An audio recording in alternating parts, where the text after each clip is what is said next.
Good evening, members of the school board. My name is Brittany Young of South Thomaston.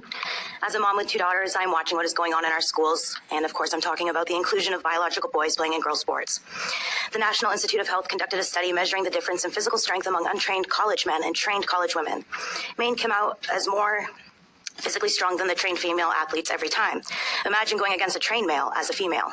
I'm not quite sure where RSU 13 staff sits with this radical idea that girls should just step to the side, allowing boys with a mental disorder to dominate, but I pray you all have common sense enough to know better. I have an idea where Maine sits with it all after these last few weeks, and it's not looking good for Maine girls.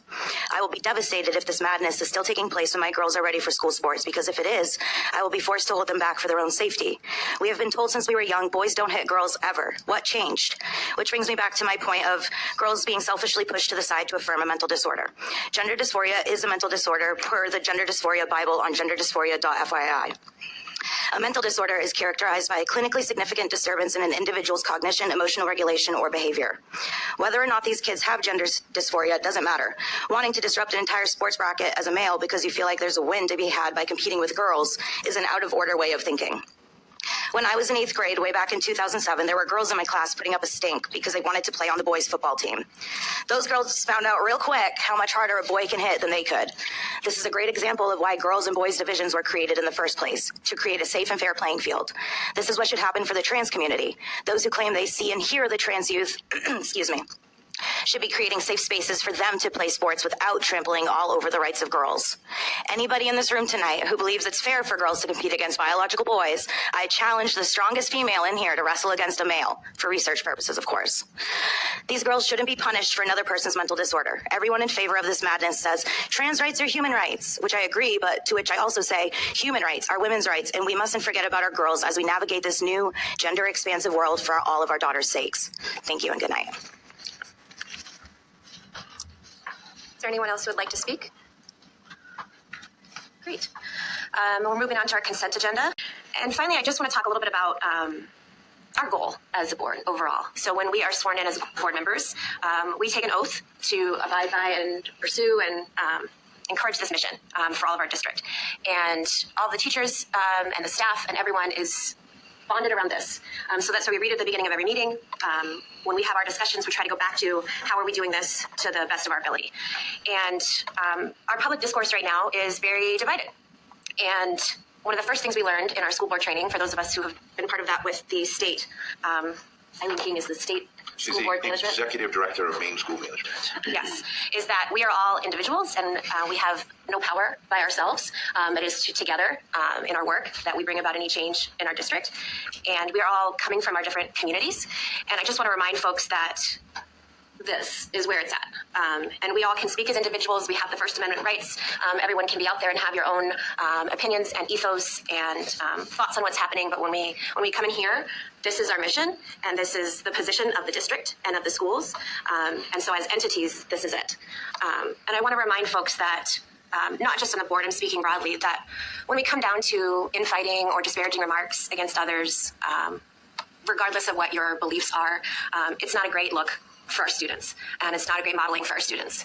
And so though we may disagree, and I will happily disagree, I'll happily have discussions with folks and have that healthy discourse, and I love that we can do that on this board and bring up different challenges and things. I just want to remember that we are modeling that for our community and for our students. And so when we can keep the conversations respectful and focused on this, I think it has a broader impact for all of us, and we really are fulfilling our goals within here. So yeah, any questions about that? Or anything.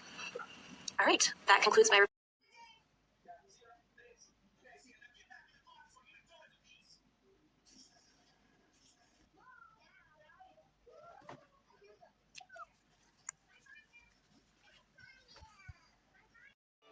What gave us a chance, me and my brothers and sisters, it was that family experience and the education we were able to obtain because of it. And so I wanted to do the same thing for other children. We started out gaining the teachers' trust by helping them think differently and understand children differently. There's a saying that kids are less likely to do what you tell them to do. They're more likely to copy what you are doing yourself. So I think the little things, treating other teachers with kindness, picking things up off the floor, it's not just teaching the pathways, but also acting them out in your daily life. That's important. Giving the children the capacity to manage the situations they were in is what's critically important. Using children's literature is one of the best ways to teach children about the pathways. And as teachers, we have so many books that are on our wish list that we want to have in our classroom. And at times we just don't have the resources to get them all. So Comer gave us a grant to be able to have a Comer library in our classroom. Because a lot of the books focused on bullying and being kind to one another, I found that a lot of them kind of became aware of not every day that they come in, they're being as kind as they should be to other students. It helps them better understand themselves, and it helps them to guide their thinking so that they can make better choices. You can see, right after on the playground the next day, they're looking for students that are lonely and need a friend. We come into this world with the foundations of who we are, the essence of who we are. But then it takes nurturing that to bring out the best of who we can become. It's just a common sense approach to becoming your best self. It has helped me as a teacher become a better teacher because I'm addressing all the parts of the student.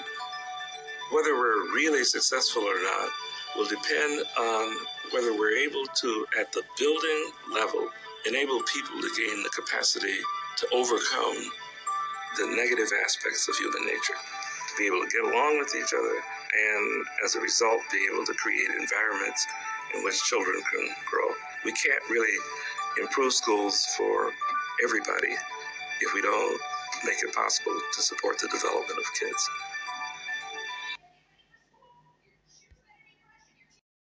I think that last bit about social emotional learning and James Comer is super important to understand how we got to where we are right now with the whole gender dysphoria and transgender agenda going on in our schools, and teachers being the ones that are teaching that to our kids under the guise of inclusion and safety and whatever other bullshit that the school RSU 13 had written on their wall. Understood, but how about the safety and inclusiveness of biological girls and their sports, their right to a fair and safe competition? What about that? The whole board failed to comment on that. They want to sit up there and say, oh, we'll disagree with you all day. Oops, I mean, we can discuss with you all day. No, I already know. You have got this Comer way of thinking, which stemmed from broken families, essentially. Comer came from a family that was not broken, and he saw the benefit of that and how him and his siblings were able to go on and be successful in their life, whereas his friends with broken families were not so successful and they went down bad paths. This is not about teachers developing better relationships with their students that will make them academically better. This is about the nuclear family being destroyed and this Comer way of thinking coming in and pretending to hold your hand and make your children better people for the sake of humanity. But really, it's so that they can roll in this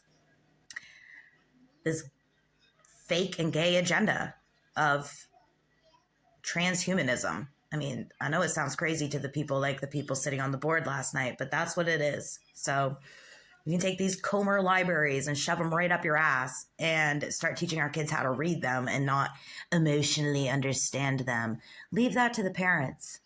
And if the parents aren't available to do that, you can make a recommendation that this kid sees a therapist or something, but you are not their therapist. You're their teacher. Thank you. Goodbye.